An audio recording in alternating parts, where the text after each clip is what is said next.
We are in the midst of a Marxist revolution.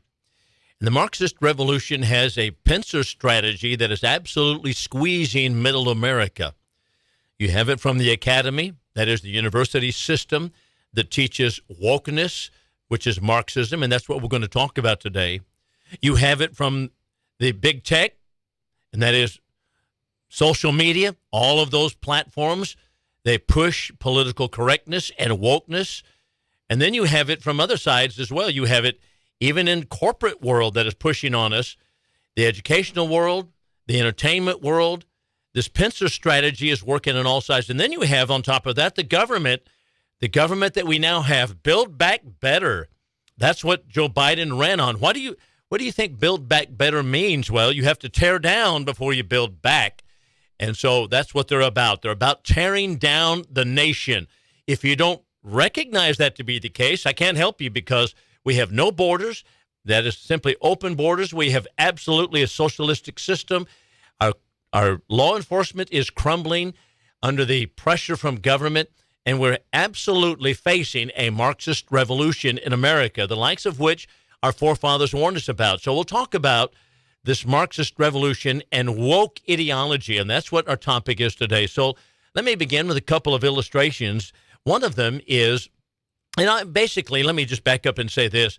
I have two or three things, actually 4 points that I would like to make. Number one, I want to talk about what is occurring, just a little glimpse of what's actually happening in America across the country. Number two, we want to do some defining of what is wokeness, and we have some good definitions for you on that one. What is it to be woke? And then number three, we're going to look at not only wokeness there, but what do they want you to do? What does the woke ideology demand of you?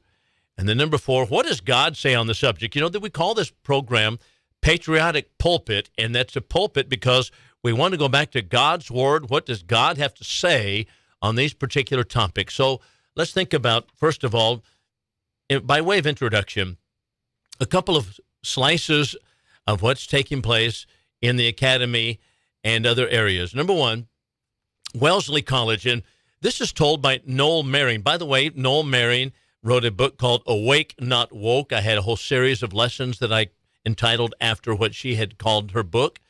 But also there's another book by Gad Saed, who wrote about wokeness. There's also, of course, Paul Kengor, The Devil and Karl Marx, writes about Marxism. And then, of course, there's Michael Rechtenwald, which is Beyond Woke, and it's a great, great book. And so these are some of the volumes that I recommend. So Wellesley College. Wellesley College is an all-female college in Massachusetts. It's where Hillary Clinton went to school. But they have become so infected by the woke virus that here's what has been taking place, according to Noel Merring, at the commencement exercises. And so when they come to, and they're singing America the Beautiful, they come to a portion of the song that says, "A crown thy good with brotherhood." Well, of course, that's not going to go, even though brotherhood is a generic term for mankind. But be that as it may, they want to change it to sisterhood. But some of them are not happy with that, because that's too locked in to brothers and sisters, male and female. And so they say, well, let's change it. So some of them holler out when they get to that portion of the song, "Crown the good with siblinghood." So siblinghood is what they want to say. And so some are saying brotherhood. Most of them are saying sisterhood. Then you have some are shouting out siblinghood. And then others are shouting out brotherhood also, because they're transgenders and they want to holler.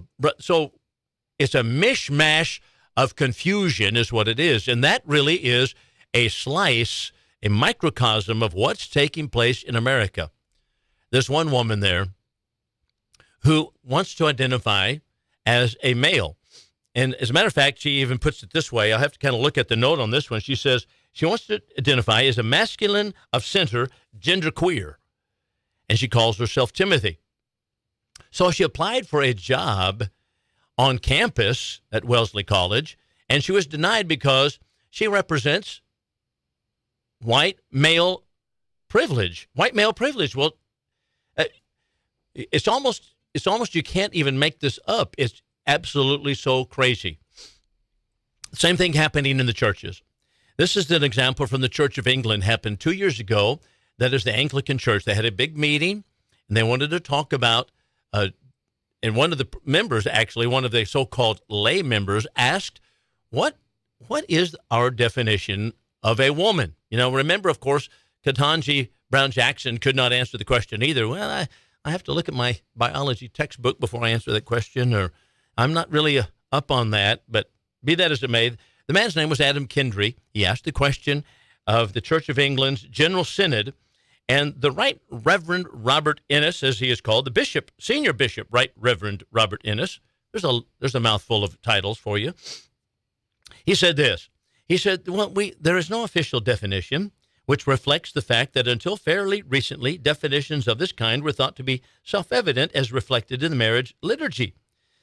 Now, he didn't answer the question, did he? And instead of saying, just kidding, he went on to tell us with Orwellian doublespeak that catered to the LGBTQ community. He said, well, the Living in Love and Faith Project, however, has begun to explore the marriage complexities associated with gender identity and points to the need for additional care and thought to be given in understanding our commonalities and differences as people made in the image of God. Blah, blah, blah. Couldn't answer the question. It's just like, what is wrong with people? Now, this is the Anglican Fellowship. This is the senior bishop, the Right Reverend Robert Innes. Can't define what a woman is. So it's not only the Supreme Court, some of the justices there. He goes on to say this, and by the way, they want you to know they're working on it, so don't despair.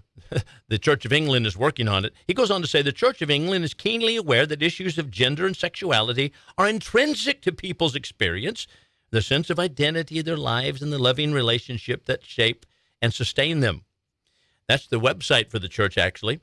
He said, and the website goes on to say, we also know that the life and mission of our church, of the worldwide Anglican Communion, are affected by the deep, sometimes painful disagreements among us, which have been debated and discussed on many occasions over the years.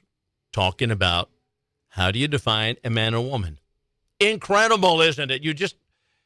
No one could have predicted such rank foolishness several years ago. It's absolutely astounding. And the Lutheran Church is no better. They have Nadia Bolz-Weber.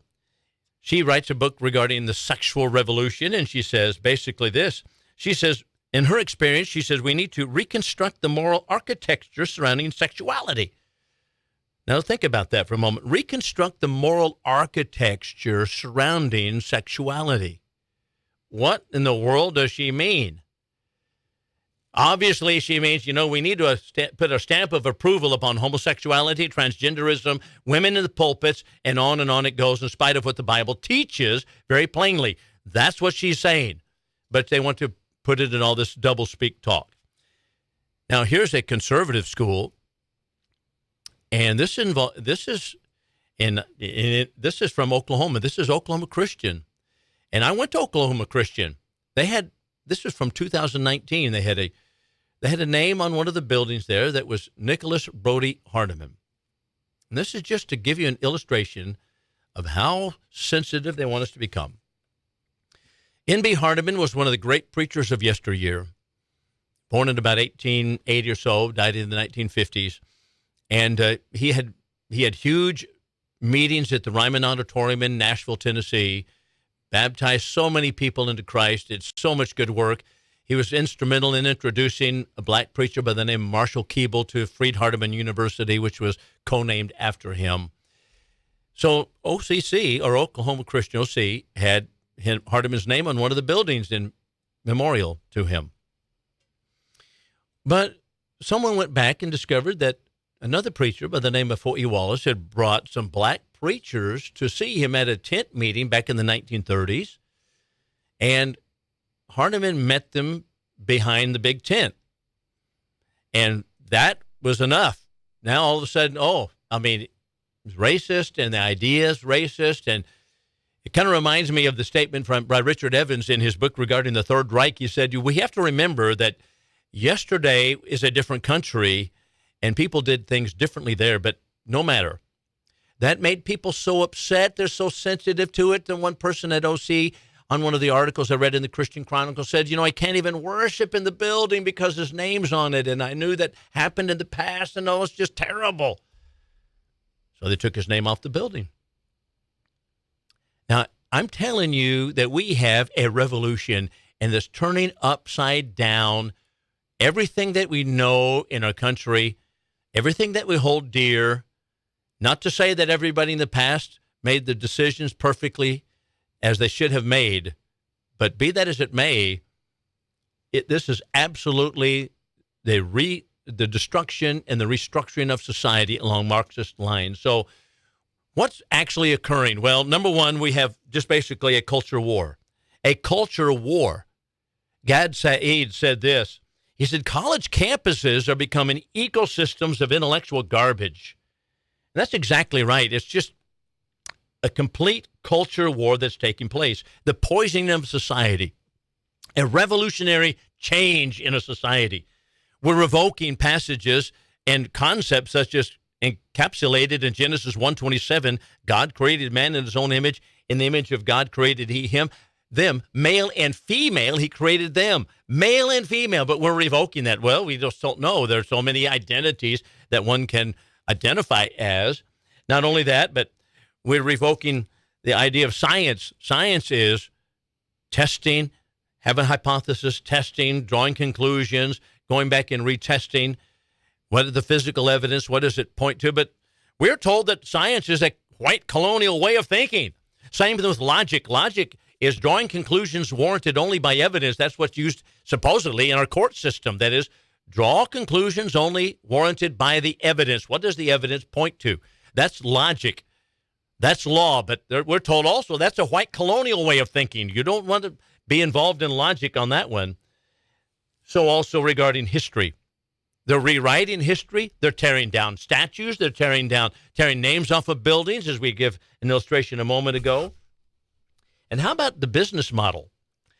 Vivek Ramaswamy writes a great book called Woke Inc., and in it he shows that the business model in which businesses supposedly do right by their shareholders, those who have invested in the company, now they're not interested in those who have invested in making money for the people who have actually put their hard-earned money into the company. They're actually wanting to work on what is called a shareholder, or stakeholder rather, not shareholder, but stakeholder system. So they call it stakeholder capitalism. That is, we want to do good by everybody, and we want to do good to the environment, and we want to do good to this and that, and other countries and the poor countries in Africa, and we want to be able to do good by this. It's all so much hypocrisy. It is absolute hypocrisy. Amazon, for example, fired a number of black workers who complained about some of the working conditions. They're not interested in real change. Same thing with Walmart. They hire Chinese workers to make all of the products. You can't go to Walmart and find something that's not made in China. And what's happening in China? Well, it's slave labor. That doesn't matter, though. It's all hypocrisy. But that's what's taking place in America. Now, sadly, I'm going to say this as we conclude this first portion. Where are Christian people? The Bible teaches that perfect love casts out fear. If you are a Christian and you have a loving heart, then it casts out fear. And you know what? I just can't help but be reminded of one of the commentators on Fox News who made the comment during the COVID lockdowns. He said, Christians are running as scared as anybody else, but perfect love casts out fear. We should not be fearful as Christians. And number two, the New Testament teaches us to be awake. Awake, thou that sleepest, arise from the dead. Christ shall shine upon thee. Not be sensitive to all the real or perceived wrongs that have been committed against you or your class of people, but actually be awakened to what is occurring in society. And sadly, we're not able to do that because Christian people remain ignorant of the Bible themselves. We'll be back in a moment. So how do you define wokeness? What is it to be woke? And what exactly do we have in mind on that? And what is actually taught at the university? Well, wokeness refers to being, basically, in colloquial terms, hypersensitive to all the real or perceived wrongs that have been committed against you or your group of people. Just hypersensitive to every wrong that has been committed either now or reaching back into history. Now, it's completely different than the passage we mentioned from the Bible a moment ago, where Paul commands Christians to be awake, thou that sleepest, arise from the dead, Christ shall shine upon thee. That is, to be aware of the cultural movements and movements in society. Not that. What wokeness is about is to be sensitive to the wrongs that have been committed to me and in my group, or what I've committed to other people in my group. And that's the idea. What kind of privilege have I had? And have I recognized that privilege as a white man? Have I recognized the privilege? And so as to be hypersensitive to this, that's about what it is. Now, it falls along the lines of racism, gender, race, sexuality. And so how have brown-skinned people been wronged by white-skinned people, of which I'm a group? That would be the wronging group, the one who has committed the atrocities here. Sexuality, how have we done wrong to the women and so forth? But I'll tell you what, here's a better definition, one that really gets down to the nitty-gritty. This is from Michael Rechtenwald, and his book is regarding about wokeness. And it's a great book. Beyond Woke is the name of it. So he says, being woke is the political awakening that stems from the emergence of consciousness and conscientiousness regarding social and political injustice. So I've got to be conscientious about all the political injustices that have occurred to peoples now and in the past, from my race of people or my gender to others. Wokeness is the indelible inscription. Now, let me stop there. Indelible inscription. That means this is why they say it's encoded in my DNA. It's in your DNA, Bill. You're a white man, and you have this in your DNA. So this is an indelible inscription of the awareness of social injustice on the conscious mind. So we're going to bring this out. We want you to go to these consciousness-raising sessions and bring this out, how you have subconsciously been involved in this, because it's indelibly inscribed in, but you've been involved in social and political injustices because you're a white male. That's the idea. And so Rechtenwald goes on to say, eliciting the sting of conscience. So we've got to raise your conscious level to where it stings and compels the newly woke person to change their beliefs and behaviors. So we got to change your beliefs and behaviors. So that was a long definition, but it's really, really accurate as to what's going on. It basically is cultural Marxism.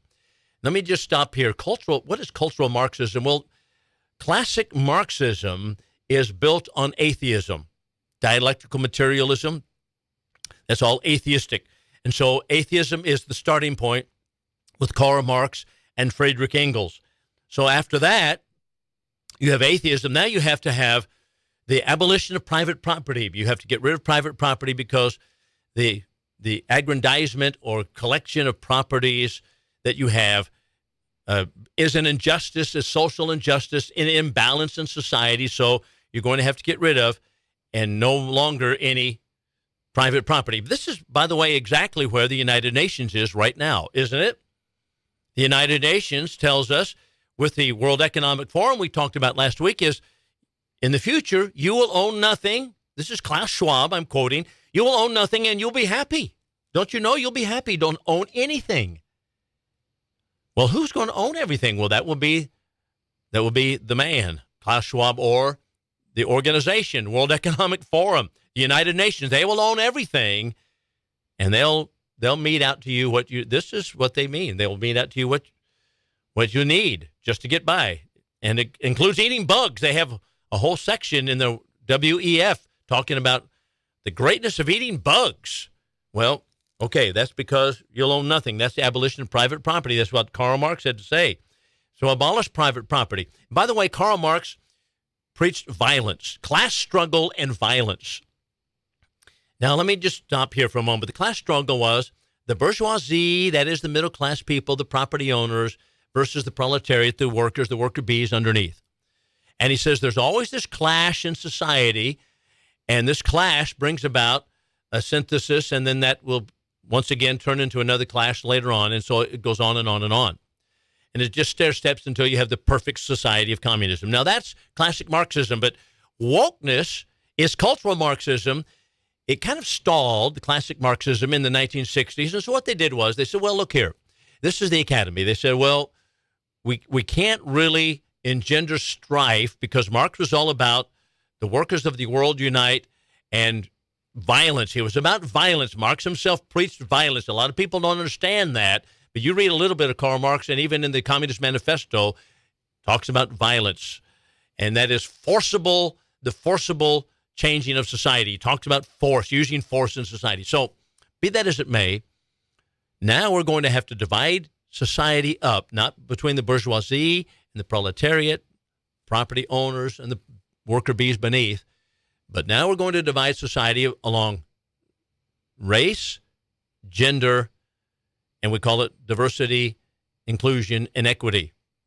Basically, it's socialism, but they're lining it up along racial lines. So now you know why exactly we have black communities stirred up to an anger point every time something happens. What is this? Marxism is what it is. Marxism, just straightforward communism. Has nothing to do with reasoning, just like what's taking place right now in Memphis, Tennessee, regarding the 5 black cops who killed a black man. But you know what? They've got to use that. So the Van Jones, who's a communist on CNN, says, well, this is a white supremacy. They've inculcated white supremacy of these black cops. And they might have a black mayor, a black police chief. They might have in Chicago, they've got black mayors. They've got black city councils. They've got black cops and still have blacks shooting blacks. They still want to blame it on what? White supremacy. They had a black president at one time. It's still white supremacy. It doesn't matter. It's just absolutely ludicrous. So that's what's taking place.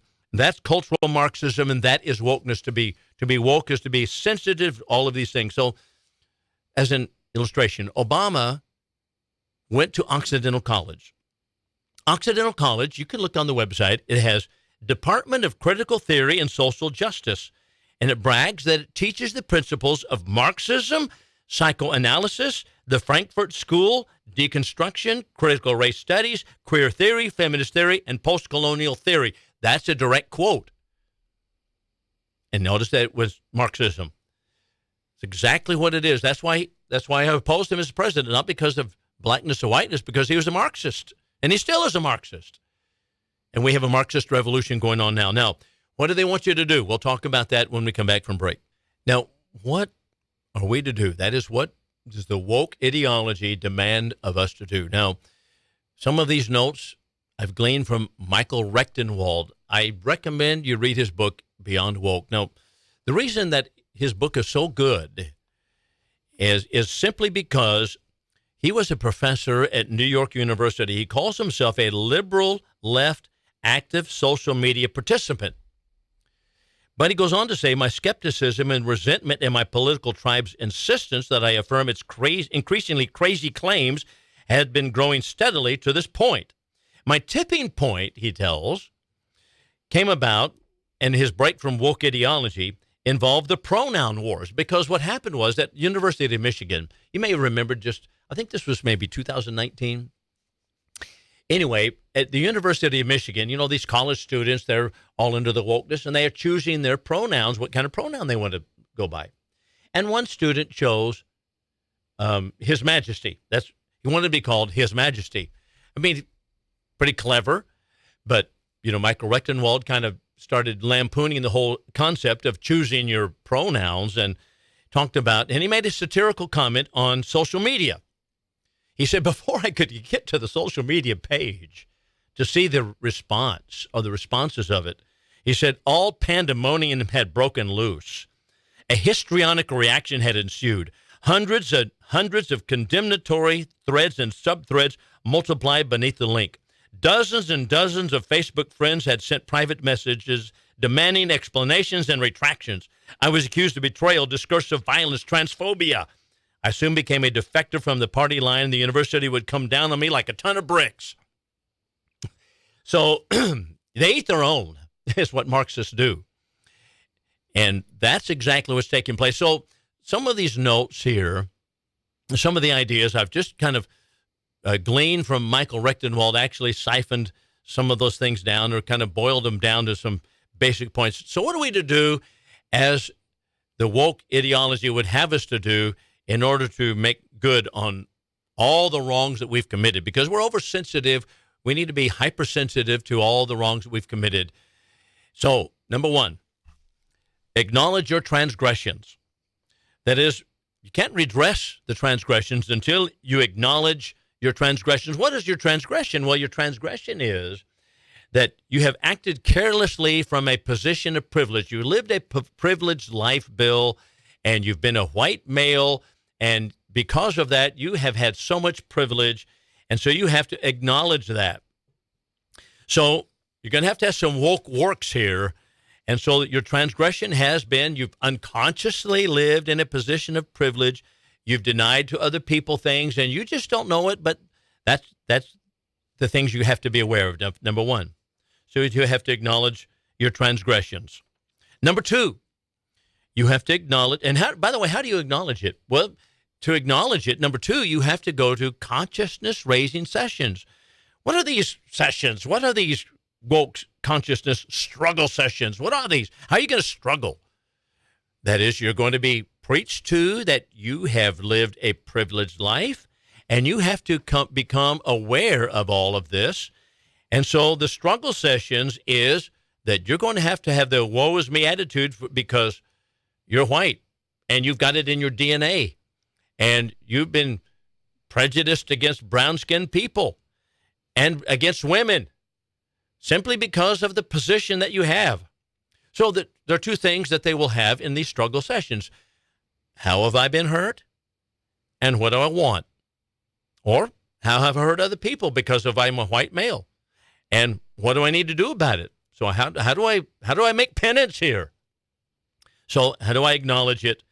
That's the idea. So just as an illustration, I was talking to a black woman. She's a Christian. I'm a Christian. She's a Christian. I said, you know what? I have some black students in my juvenile detention school, and I said, you know what? They might listen to you because I know he goes to this one particular individual, goes to the same church as you do. And I said, I wonder if you might just visit with him about it and try to help him out a little bit. I said, and here's how I put it, and you know when I talk, you can, okay, there's where you made your mistake. I said, because he's a black man, a black young man, and you're a black gal. And I thought, because I call, women gals, well, I couldn't say anything else. That was it. She went over the top right now. Her demeanor changed. She looked at me like I was, because I'm not sensitive enough. She's sensitive. That's what they slave masters called slave women. And you're just a slave master, blah, blah, blah. I was just like, I said, well, you know what? I am trying to get you to talk to him about Christ. No, nothing. You can't discuss it now. It was over the top. She was so angry. She was sitting in the car. She threw it in gear, and she's peeled out of the parking lot right here at the radio station where it took place. Peeled out of the parking lot. You're just a white racist, blah, blah, blah. And I was like, you can't even talk about the soul of someone because of all this hypersensitivity to the language that you use. It's just absolutely over the top. So, number three, what do you have to do? You have to recognize that sin is in the collective. Now, let me stop here. This is from Rechtenwald, and he'll tell you exactly what he means by this. He used to teach this in the New York University. Here's this quote. While wokeness begins with change on the level of the individual, it is not the individual that ultimately matters, according to the social justice creed. The redemption of the peculiar person, the preservation of individual selfhood, this is not at all the issue. Wokeness is, after all, a group phenomenon in the sense that one is ultimately woke for the world. Wokeness does not only, or most importantly, alter the individual. In order to be woke, one must not only awaken, but also demonstrate collateral commitment to make reparations for social and political injustice to help make a better world. Salvation is only at a collective level, and it therefore asks you to become an activist to change things up. And that brings us to number 4. How do you rectify it? Because you've got to right the wrong. You've got to learn to fracture society and build back better. That's where Biden gets his idea. Build back better. You can't build back until you tear down, and that's what he's about, tearing down society. In case you haven't noticed it, this is all spiritual. It has spiritual roots. Morality is class interest. Morality serves, that's what Marxism is. And like the snake in the garden, you shall be as gods. That's why it is basically a spiritual warfare. And would that more Christian people would recognize that. Now, before we take a break, I want to mention this, that we are on Spotify. You can go there. Patriotic Pulpit is the name of the show on Spotify. You can listen to it there. Or Amazon Music also, that app has Patriotic Pulpit, and that's the name of the show, Patriotic Pulpit. So you can go there as well. The articles I write are on the News Talk 1290 website. You can go there. You can help support the program. You can send money to American Liberty with Bill Lockwood. You can do it on the website. We have an American Liberty with Bill Lockwood website. Even though that's not the official name of the show any longer, you can go to the donate button that is there. So those are the avenues that I'm on, articles, as well as I preach in the Church of Christ at Iowa Park. And some of this I preached right in the pulpit, and you'll see why in the next segment. Preached it right in the pulpit.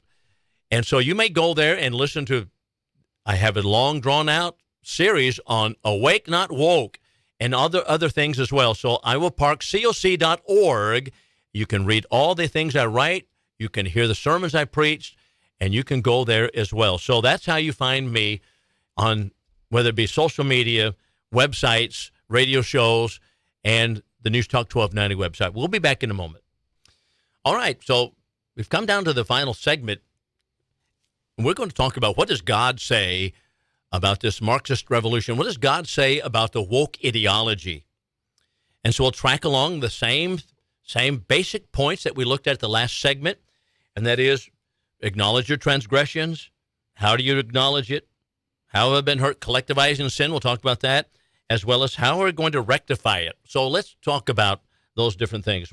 So first of all, transgression. Transgression doesn't come about because I'm born into privilege or born into poverty. I don't have goodness on me because I'm born into poverty. I don't have sin on me because I'm born into privilege. It has nothing to do with sin, has nothing to do with real transgression. Transgression has nothing to do with where you're born or what station you find yourself in society. It has nothing to do with how much money you have or how little money you have. It has nothing to do with how much privilege you have or how little privilege you have, how much education or little lack of education, whether you're born in Africa or America. That has nothing to do with sin and transgression. Transgression, according to God's word, is a violation of his law. Sin is a transgression of the law. 1 John 3 and 4. Where there is no law, there is no transgression. Romans 4:15. You're not born with it. In spite of what denominations teach that people are born in sin, the Bible does not teach that you're born in sin. You're not born in sin because of privilege. You're not born in sin because of Calvinism. One is not born in sin. Sin is a transgression of the law. It is something that you do. 1 John 3 and verse 4. Very, very simple. And all have sinned and fallen short of the glory of God. Everyone has transgressed the law of God. It is a decision that I make. It is a transgression. 1 John 3 and 4. Regarding David, remember his sin with Bathsheba? He stated to God, "Against thee and thee only have I sinned." It was true that he had sinned against Bathsheba and against Uriah as well, but he recognized the primacy of the sin was against God, and that was his penitential psalm in Psalm 51. It had nothing to do with the fact that he was a king. It had nothing to do with the fact that he was a privileged individual and he was actually served by the people in his kingdom, it had nothing to do with it at all. It had nothing to do with the fact that there were slaves in the kingdom. Nothing at all. It had to do with the fact that he violated God's law by transgression with adultery. That's what sin is. It has nothing at all to do with how you were born, into what class you're born into, whether you're born into the bourgeoisie or the proletariat, black or white. Absolutely not. So that's number one. Number two, how are we going to acknowledge sin? Remember, that was what we're going to. Now, do we need struggle sessions? Consciousness raising sessions? No. We need to recognize, first of all, that the law of God is written on the hearts of men. Now, in Romans chapter 2, Paul tells us very plainly, as many as have sinned without the law shall perish without the law. As many as have sinned under the law shall be judged by the law, for not the hearers of the law are just before God, but the doers of the law shall be justified. Now listen carefully. When the Gentiles that have not the law do by nature the things of the law, these not having the law are a law unto themselves, in that they show the work of the law written in their hearts, the conscience bearing witness therewith, the thoughts one with another, accusing or excusing them, in the day when God shall judge the secrets of men according to my gospel by Jesus Christ. That's verses 12 through 16. What did he say? He said the Gentiles that have not the law, that is those non-Jews, they didn't have the law of God, they have the law written in their hearts, the work of the law written in their hearts. That's number one. We all recognize that there is sin that we've committed because it violates the law that is written in our hearts. It has nothing to do, once again, with where you were born, how you were born, with how much money you were born with, and whether you're born with a silver spoon in your mouth or whether you're born on the streets. It has nothing to do with that. It has to do with the law written in our hearts that we have violated or we have kept. So the Gentiles have a law written in their hearts. That's number one to think about. Now, here's something else. Regarding these struggle sessions, how have I been hurt? And what do I want? How have I been hurt? I want you to listen very carefully to what Paul has to say in 1 Corinthians chapter 7. This is his discussion regarding marriage and regarding divorce, regarding how one is to live, and they had problems in that particular time, and he addresses those problems and corrects them.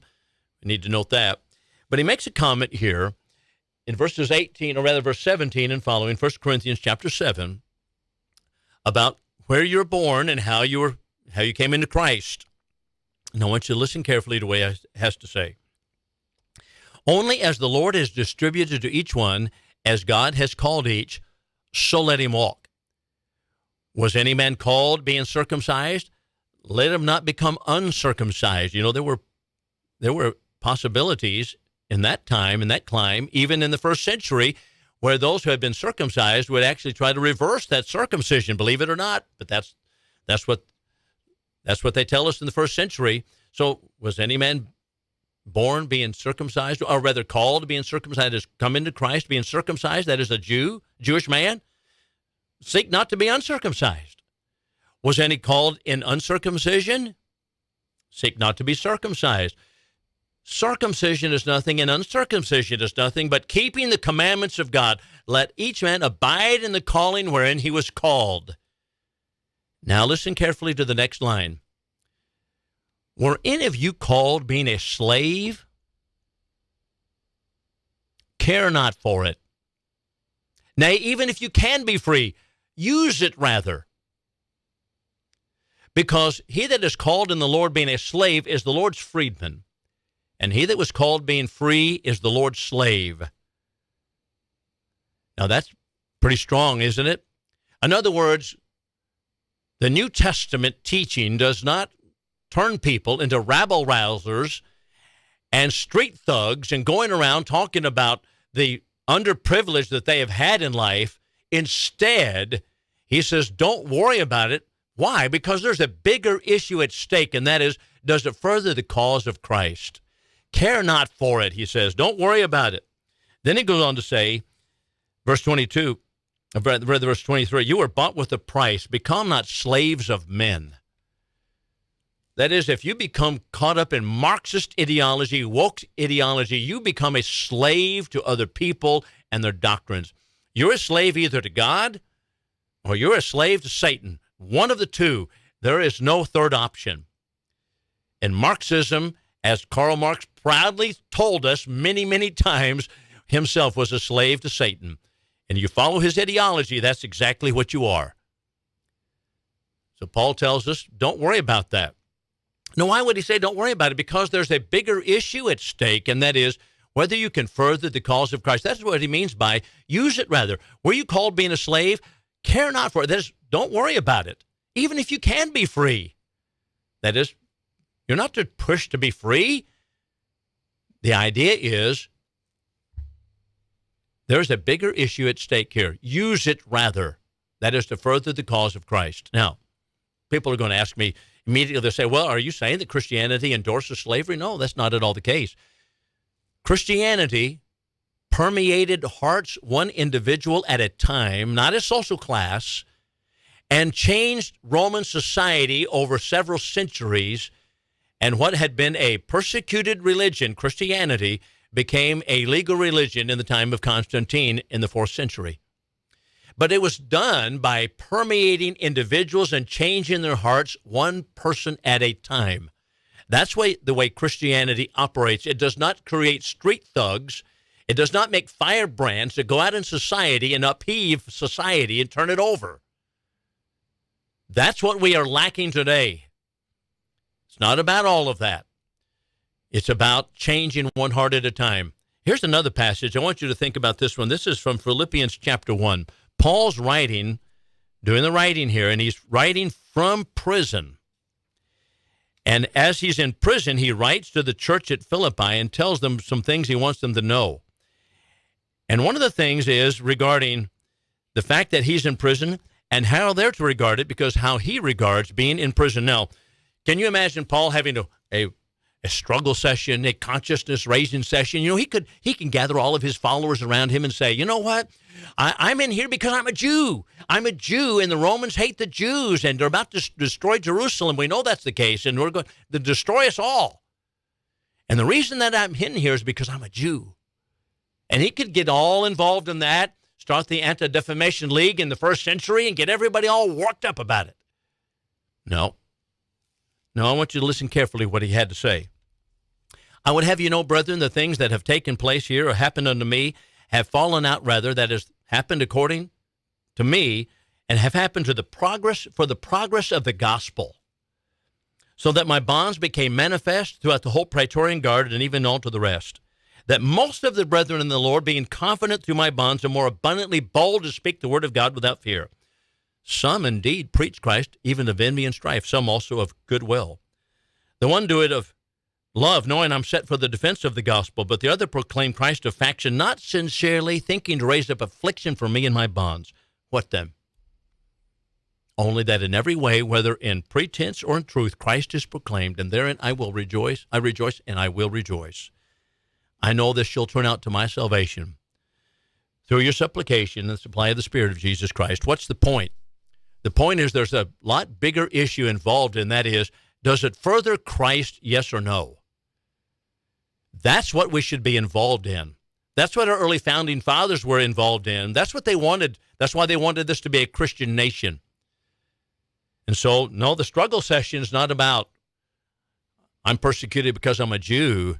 No, it was, you know what, I'm in prison, Paul says. He's about to give his life for the testimony of Jesus. He's going to be beheaded by Nero, just a very short period of time, right after he wrote this. But he said, I'm thankful that the gospel is preached and the gospel will progress even while I'm in jail. Even though there's wrongs committed against me, they falsely accused him. The gospel has continued to go on. So what is the next point? Sin. Is it collective? No, it's not collective. Work out your own salvation with fear and trembling. Philippians chapter 2, verse 12. Every individual. We must all stand before the judgment seat of Christ and give an answer to how we've lived, whether it be good or bad. Romans chapter 14, 11, 12. That's exactly what it teaches. As I live, saith the Lord, to me every knee shall bow, every tongue shall confess to God. So then each one of us must give an account of himself to God. Sin or responsibility is not collective. It is individual. And we will stand before God individually to give an account, Romans 14, 11, and 12. So how do we rectify ourselves? How do we rectify all of this? We must come to Christ. Matthew 11, 28 and 29, come unto me, all you that labor and are heavy laden, I will give you rest. That's what we need to be about. That's what we need to have in place of being woke. And would that our colleges would turn in that direction, because, interestingly enough, the Ivy League colleges, all of them founded to make preachers, to make people who are preaching the gospel, but that's not what's going on now. They're all about wokeness, Marxist revolution. How are we going to turn it around? We better get busy saving souls for Christ.